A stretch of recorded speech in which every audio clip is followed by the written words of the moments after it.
أهلا وسهلا بكم متابعين مبدع في الأكل، يا رب الكل بخير وصحة وعافية إن شاء الله.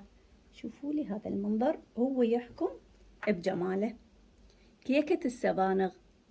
توقعوا بأنه كيكة السبانغ حتى اشتغلنا بيه بالحلو. كيكة تخبل من طعم، من جمال، من ترتيب. منو عاجبه يجربها ويشوف طريقة عملها وهي مبدعة.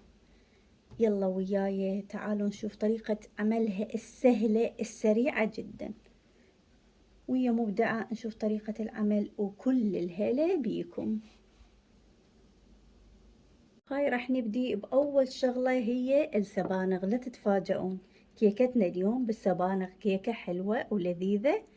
راح أسويها بالسبانغ. محضرة الطعام، راح أخلي السبانغ بيها. كمية عندنا من السبانغ تقريبا يطلع بيهم أقل الربع كيلو. أقل ربع كيلو من السبانغ. راح أضيف عليهم هنا استكان واحد أو كوب الشاي الصغير نسميه حليب. راح أضيفه عليهم وأضربهم إلى أن يمتزجون تماما وينعم عندي السبانغ كليته، وأرجع لكم.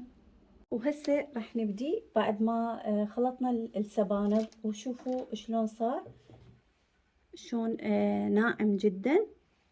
خلطته بالحليب وأخذ له فترة. وإذا شفتوا السبانغ عندكم النوعية مالته نقول شوية قاسي، خلوه على النار شوية إلى أن نقول يذبل فد مرة. يلا بعدين اضربوه بمحضرة الطعام، اضربوه بالخلاط، اخلطوه لحد ما ينهرس فد مرة تماما ويكون عندنا هيج قوامه. هسه راح ابدي. هنا عندنا بيضتين راح اضيفهم. هنا عندي كوب الشاي الصغير، أو احنا نسميه استكان الشاي سكر، نفس القياس اللي قست بيه الحليب راح أقيس بيه الزيت وأقيس بيه الطحين. هنا عندنا كوب، أيضا كوب الشاي الصغير زيت. راح أذبلهم، أو العفو أخلطهم إلى أن يصير عندنا أبيض ويذوب الشكر تماما. يلا نضيف باقي المواد.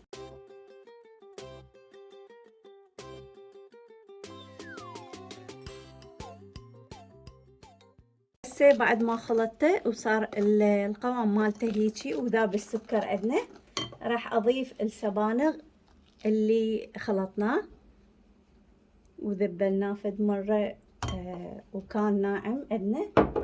راح اضيف عندنا الفانيلا، ظرف من الفانيلا، واخلطه.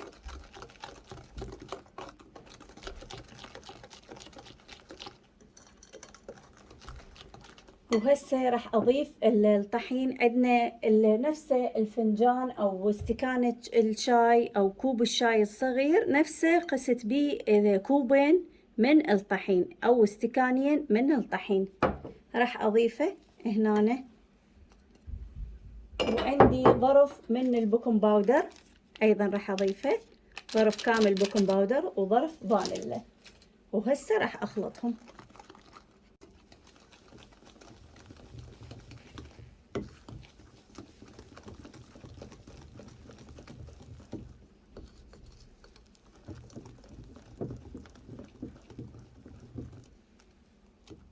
وهذا صار قوام العجينة عندنا. عجينة الكيك نفسها، نفس القوام مالتها يصير. هنا عندي قالب حضرته. شوفوا الرفع مالته رفيع جدا. فتشوفون المواد مالتنا كانت قليلة. انتو حسب القالب اللي عندكم، ولكن هاي المواد كلش او قياسهم كلش زين. هسه هنا انا خليت له شوية زيت وخليت له طحين حتى ما تلتصق عندنا، ولو يعني انا اعرف القالب بانه ما تلتصق، فللاحتياط يكون افضل. هسه راح اضيف الكيكة.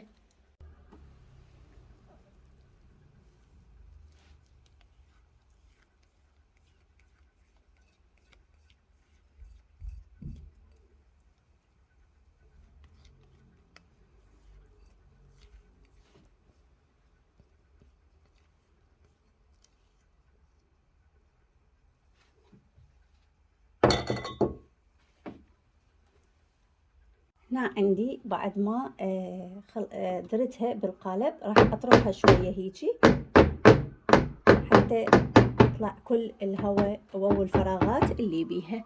في صينية فرن خليت القالب مال الكيك بصينية الفرن، وهنا عندنا ماء ساخن راح اضيفه بصينية الفرن. ما اثر على الكيكة، احاول حتى تستوي الكيكة مالتنا ايضا على البخار مال المي داخل الصينية. ما اخلي كمية هواية، اقل نص القالب يوصل، اقل نص القالب يوصل. هسه راح ادخلها الفرن، وانا الفرن شاعلته مسبقا على درجة 150 فقط من الاسفل. من الاسفل خليته تقريبا صار لي ربع ساعة من شعلته قبل لا ابدي بخلط المواد. وهسه راح ادخلها للفرن، والفرن حامي جدا. بعد ما تستوي من الاسفل واتاكد منها افحصها بعود عود او افحصها بسكين، واشوف الداخل مالتها مو عجينه، اشغلها من الفوق حتى تتشقر عندنا، وتشوفون باقي الطريقه. هنا عندي ظرفين من كريم شانتيه، ظرفين، وعندي كوب واحد من الحليب او كوب الشاي او استكان الشاي، حليب بارد جدا. وراح اخلطهم حتى اسويهم كريمه للوجه مالت الكيكه. بعد ما خلطت الكريمه، طبعا احضر الكريمه الى ان تستوي الكيكه عندنا، وانا مدخلتها بالفرن. راح اخليها بالثلاجه حتى تبرد ويظل القوام مالتها متماسك قوام الكريمه. حتى من نطلع الكيكه وتبرد يلا نبدي نضيف عليها الكريمه. ما يصير نضيفها الكريمه على الكيكه وهي ساخنه، يذوب كل الكريمه اللي عندنا. هسه راح ادخلها للثلاجه تظل تبرد الى ان اخلص الكيكه. هاي الكيكه مالتنا بعد ما استوت وطلعتها من الفرن، تقريبا اخذت ربع ساعه بالفرن بالقالب حسب ما شفتوها وشفتوا خطواتها. هسه راح نبدي نزينها. هسه صارت باردة جدا، باردة عندنا. راح ابدي ازينها، اضيف عليها الكريمة واضيف عليها الشغلات اللي نحب نضيفها من فواكه، او تحبوها سادة. واذا ما حبيتوا كريمة الشانتيه ما حبيتوا تسووها، تقدرون تسوون احنا نسميه بالعراقي المحلبي او الكاستر، ونضيفها عليها ونبردها وبعدين نزينها بالشكل اللي نريده.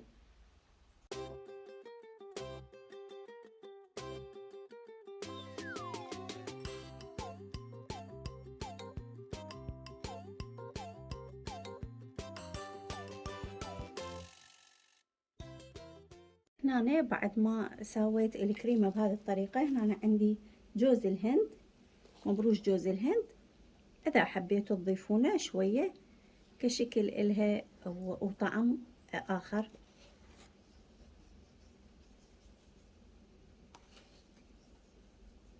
شوفوا مبروش جوز الهند. هسه راح أضيف الفواكه.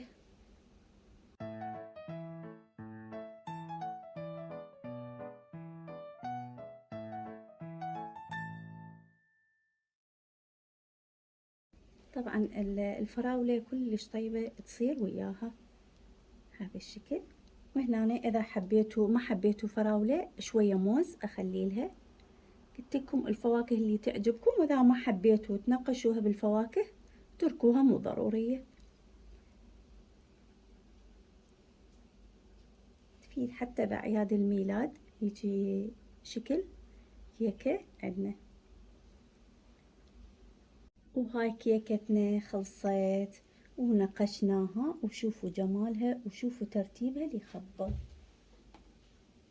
الله عليكم، اللي يشوف هيك الشكل ما يتمنى بانه يجربها ويذوق الطعم مالتها؟ يلا شوفوا الفيديو كليتكم وجربوا. هسه راح نبدي نقطعها. هشة جدا جدا هشة. نقطعها حتى نذوق الطعم مالتها. نستغل فترة السبانغ، هذه الفترة نستغلها، نستغل شوفوا شكلها، شوفوا اللون مالتها اللي يخبل. نستغل فترة السبانخ طبعا. والله فقط لون السبانخ ما ضفت له أي لون. خلنا نذوقها هنا ونشوف الطعم مالتها شلونه.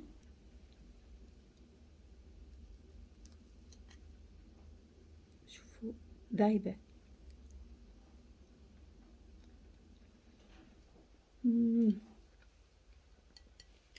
نصيحة، والله نصيحة جربوها وإن شاء الله ما تخسرون بالطعم مالتها اللذيذ. وشوفوا اللون مالتها اللي يخبل.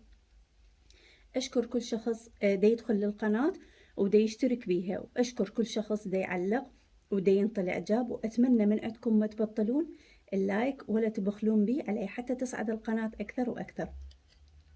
أشكر متابعتكم للفيديو. أختكم مبدعة في الأكل، مع ألف سلامة.